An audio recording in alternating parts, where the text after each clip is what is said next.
नमस्कार फ्रेंड्स, मी मधुरा परब गृहस्वामिनीच्या या सत्रामध्ये आपल्या सर्वांचं पुन्हा एकदा स्वागत करते। आज मी आपल्या समोर घेऊन आलेले आहे बोंबील फ्राय ही रेसिपी। त्यासाठी आपल्याला जे इंग्रेडिएंट्स लागणार आहेत ते मी स्टेप बाय स्टेप आपल्याला सांगेनच। सुरुवातीला आपण हे बोंबील मध्ये हा काप देऊन अशा पद्धतीने स्वच्छ धुवून घेतलेले आहेत आणि त्याला मी अर्धा चमचा मीठ लावून साधारण 20 ते 25 मिनिटं ठेवलेले आहे। आता याला मीठ लावून ठेवून साधारण 20 मिनिटं झालेली आहेत। आता त्यामध्ये आपल्याला कोकम रस हा मार्केटमध्ये इझिली अवेलेबल असतो, तर आपण त्या कोकम रसचा या फिश साठी वापर करणार आहोत। साधारण याला मॅरिनेट करण्यासाठी 2 ते 3 चमचे कोकम रस आपण लावून घेणार आहोत आणि तो कोकम रस लावून आपल्याला याला साधारण 15 मिनिटं ठेवावं लागेल, जेणेकरून या कोकमचा जो स्वाद आहे तो या बोंबील मध्ये पूर्णपणे उतरेल। कोकम रस आपल्याला मार्केटमध्ये इझिली अवेलेबल असतो, आपण त्याची यूज करा आणि अतिशय छान पद्धतीने हे बोंबील होतील। तर आता हे मी मॅरिनेशन साधारण 20 मिनिटं किंवा 15 मिनिटं ठेवणार आहे। फ्रेंड्स, आता आपण या बोंबीलला जे कोकम रस लावून ठेवलेला होता तो ठेवून आता साधारण 15 मिनिटं झालेली आहे। आता आपण त्यामध्ये ही आलं, लसूण, कोथिंबीर आणि मिरची याची पेस्ट करून घेतलेली आहे। ती माझ्याकडे आता इथे 5 बोंबील आहेत, तर त्यांना मी साधारण 2 मोठे चमचे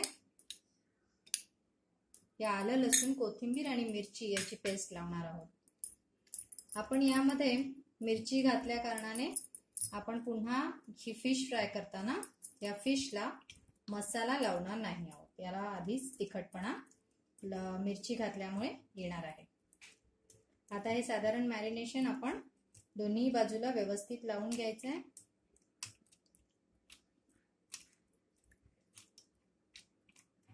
अशा पद्धतीने या मॅरिनेशन बरोबरच आपण याला थोडी हळद लावून घेणार आहोत, साधारण 1 चमचा, आणि पुन्हा याला 5 ते 10 मिनिटं असंच ठेवणार आहोत। या मधल्या 5-10 मिनिटांमध्ये आपल्याला याला लावण्याचं जे मॅरिनेशन आहे ते तयार करून घ्यायचंय। ते कसं करायचं ते मी आपल्याला दाखवते। हे आपण असंच सेट होण्यासाठी 5 ते 10 मिनिटं ठेवूया। फ्रेंड्स, आता आपण त्या बोंबील फ्राय साठी लागणारं मॅरिनेशन करून घेऊया। या ठिकाणी मी रवा घेतलेला आहे, बेसन घेतलेला आहे आणि मीठ घेतलंय इथे। आता आपण हे बेसन या डिश मध्ये घेऊ, साधारण 2 मोठे चमचे। गरजेनुसार जर आपल्याला लागलंच तर आपण हे आणखी वाढवायचं आहे। त्यानंतर याच्यामध्ये रव्याचं प्रमाण आपण 1 ते 2 मोठे चमचे ठेवलेले आहेत आणि बेसनाचे साधारण 3 मोठे चमचे आपण घेतलेले आहेत। रव्याचं प्रमाण जेव्हा आपण बोंबील फ्राय करणार आहोत त्यावेळी ते कमी ठेवायचं आहे आणि बेसनचं प्रमाण जास्त ठेवायचं आहे। आपण बोंबीलना आधीच मीठ लावलेलं आहे, त्याच्यामध्ये या मॅरिनेशन मध्ये आपण कमी मिठाचा वापर करणार आहोत। त्याचप्रमाणे आपण यामध्ये घालणार आहोत हळद, आणि मी यामध्ये काश्मीरी लाल मिर्च पावडर थोडी टाकते आणि मालवणी लाल मसाल्याचा वापर यामध्ये मी 1 चमचा करते आहे।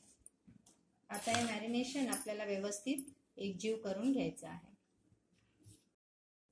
बोंबील फ्राय करण्याकरता आपण साधारण 1 ते 1.5 मोठी वाटी तेलाचा वापर करणार आहोत।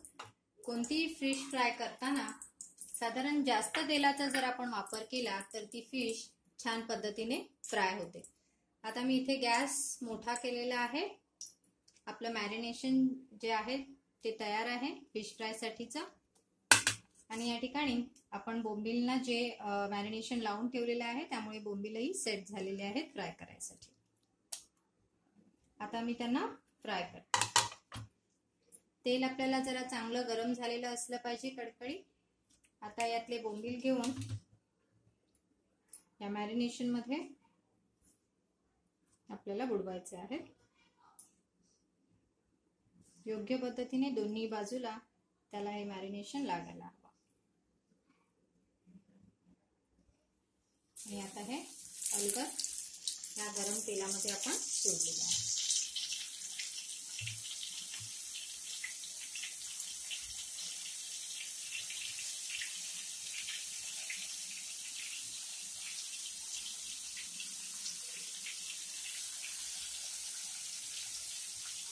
अशा पद्धतीने सावकाश आपण एक एक बोंबील तेलामध्ये सोडत आहोत। अशा पद्धतीने हे बोंबील आपण या तेलामध्ये फ्राय करतो आहोत। गॅस आपण इथे 5 ठेवलेला आहे। याची एक बाजू संपूर्णपणे कडक झाली आणि ती शेकून निघाली किंवा फ्राय होऊन झाली की मग आपण ते सावकाश पलटायचे आहे। फ्रेंड्स, बोंबील ही अतिशय नाजूक आणि सॉफ्ट अशी फिश आहे। तिला आपल्याला अतिशय काळजीपूर्वक हाताळून फ्राय करावी लागते। एकदा आपल्याला तिची एक बाजू पलटून झाली की मग आपण तिला मंद आचेवर शिजवून घेऊ शकतो। जेव्हा आपल्याला ती कडक झाल्यासारखी वाटेल त्यानंतरच आपण त्याला पलटायचं आहे।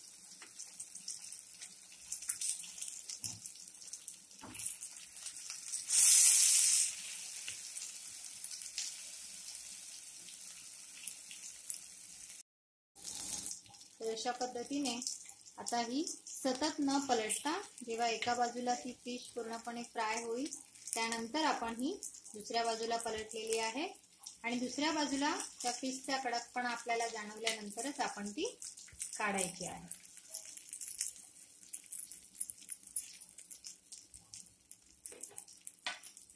मी त्याला टिश्यू पेपरवर काढून घेते, त्यामुळे त्याच्यातलं एक्सेस तेल निघून जाईल। अशा पद्धतीने सावकाश आपल्याला ह्या फिश अशी संपूर्णपणे काढून घ्यायची आहे।